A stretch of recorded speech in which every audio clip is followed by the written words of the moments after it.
دینا جائز ہے. دوسری مرتبہ یاد دلا دینا کہ شاید بھول گئے وہ بھی جائز ہے. تیسری مرتبہ کہنا شرک ہو جائے گا. کیا اتنی سی بات کہنے سے بھی شرک ہو جاتا ہے؟ یہ تو ہمیں پتہ ہی نہیں تھا. اس ویڈیو کو زیادہ سے زیادہ شیئر کرنا چاہیے تاکہ لوگوں کو حقیقت کا پتہ چلے. سفیان بھائی اتنے دن سے میں نے آپ کو ایک کام بولا ہوا ہے، کیا بنا میرے کام کا؟ ہاں یار مجھے یاد ہے، میں کوشش کرتا ہوں ہو جائے. کوشش نہیں یار، ضرور کر دینا، مجھے بڑی پریشانی بنی ہوئی ہے، کل تک لازمی کر دینا. یار میں کنفرم نہیں کرتا لیکن میں کوشش کروں گا کہ آپ کا کام کل تک ہو جائے. لیکن پھر بھی معاذ رکو رکو رکو، آگے ایک لفظ بھی نہ بولنا. خیر ہے عمر، تو نے تو مجھے ڈرا ہی دیا. کیا بات ہے؟ شکر کرو میں نے تمہیں روک لیا ہے، ورنہ ڈاکٹر اسرار کے فتوے کے مطابق تم شرک کرنے لگے تھے. تو بھائی شرک کہاں سے آ گیا؟ ہم تو یہاں پہ کام کی بات کر رہے ہیں. مجھے پتا تھا باقیوں کی طرح تمہیں بھی اس بات کا علم نہیں ہوگا. ڈاکٹر اسرار کہتا ہے دنیا میں کسی سے ایک باری مدد مانگو تو ٹھیک ہے، دوسری باری مانگو پھر بھی ٹھیک ہے، جب تیسری باری مانگو گے تو شرک ہے. جاؤ یار، ایسے تھوڑی ہوتا ہے، اپنے سے لگے ہوئے تم. اگر تمہیں نہیں یقین تو میں تمہیں ویڈیو دکھا دیتا ہوں. اپنی ویڈیو اپنے پاس رکھو، میں خود ہی تصدیق کر لوں گا. یہ کیا بات ہوئی؟ جاؤ جاؤ، میرا فرض تھا تمہیں بتانا، آگے تمہاری مرضی. بات تو آپ کی بالکل ٹھیک ہے ریل بھائی، ہمیں اپنی نوجوان نسل کی بہت زیادہ تربیت کی حاجت ہے. ہمیں ان کی زیادہ سے زیادہ رہنمائی کرنی چاہیے اور انہیں ہر مسئلے سے آگاہ کرنا چاہیے. جو سب سے ضروری مسئلہ تھا وہ تو آج تک آپ لوگوں نے بتایا نہیں ہمیں. معاذ بھائی کیا ہوا ہے آپ کو؟ کون سا ایسا مسئلہ؟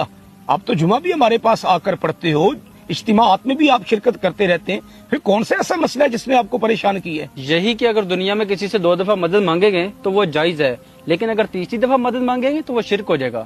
میرے بھائی شرک اتنا حساس معاملہ ہے، لیکن آپ نے ہمیں اس سے آگاہ نہیں کیا. لو جی ایک اور متاثر آیا جی. اور معاذ بھائی یہ چٹکلا کہاں سے اٹھا کے لے آئے ہو آپ؟ ڈاکٹر اسرار نے کہا ہے کہ 2 دفعہ کسی سے مدد مانگنا ٹھیک ہے، تیسری دفعہ مانگنے سے شرک ہو جاتا ہے.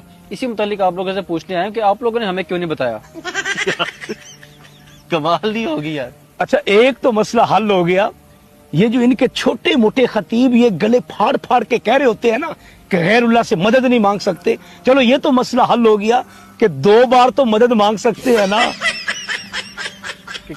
کیا مطلب یار؟ یہ کہنا شرک نہیں ہے؟ اے اللہ کے بندے مجھے یہ بتاؤ کہ شرک کی تعریف کیا ہے، شرک کہتے کسے ہیں؟ میں عالم دین تو نہیں ہوں، اس لیے مجھے مکمل تعریف نہیں آتی، بس اینڈ سے تھوڑی سی آتی ہے، میں سنا دیتا ہوں. اس لیے اسے شرک کہتے ہیں.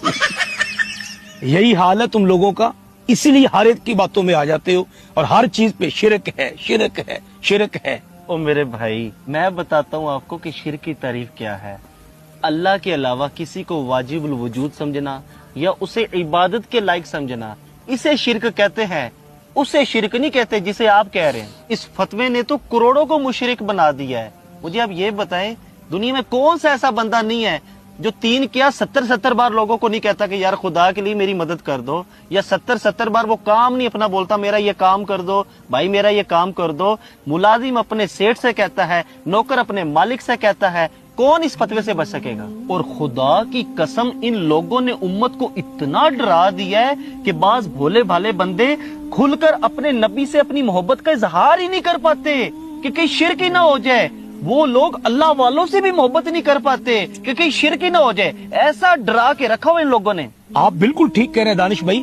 اللہ تبارک و تعالیٰ قرآن پاک میں ارشاد فرماتا ہے قل ان کنتم تحبون اللہ فاتبعونی یحببکم اللہ، کہ اگر تم اللہ سے محبت کرتے ہو تو اس کے حبیب سے محبت کرو. جب اس کے حبیب سے اس کے محبوب سے محبت کرو گے تو پھر اللہ تم سے محبت کرے گا. اور ریل بھائی جو افعال اس ٹائم امت کر رہی ہے تاکہ اپنے نبی سے محبت کا اظہار کریں، انہی افعال پر تو یہ لوگ شرک کے فتوے لگاتے ہیں. کبھی کہتے ہیں جناب میلاد بنانا شرک ہے، کبھی کہتے ہیں جناب یہ جلسے کرنا شرک ہے. اب بندہ کرے تو کرے کیا؟ یہ جو لوگ شرک کی رٹ لگاتے ہیں ان کو نبی کریم صلی اللہ علیہ وسلم کا یہ فرمان ہمیشہ اپنی نظروں کے سامنے رکھنا چاہیے. بخاری شریف کی حدیث پاک کا خلاصہ ہے مجھے اس بات کا ڈر نہیں ہے کہ میرے بعد تم لوگ شرک میں مبتلا ہو جاؤ گے، ہاں دنیا کی محبت میں گرفتار ہو جاؤ گے. معاذ بھائی تعظیم مصطفیٰ، جس عقیدے میں شرک ہو ایسے عقیدے پر لعنت ہے.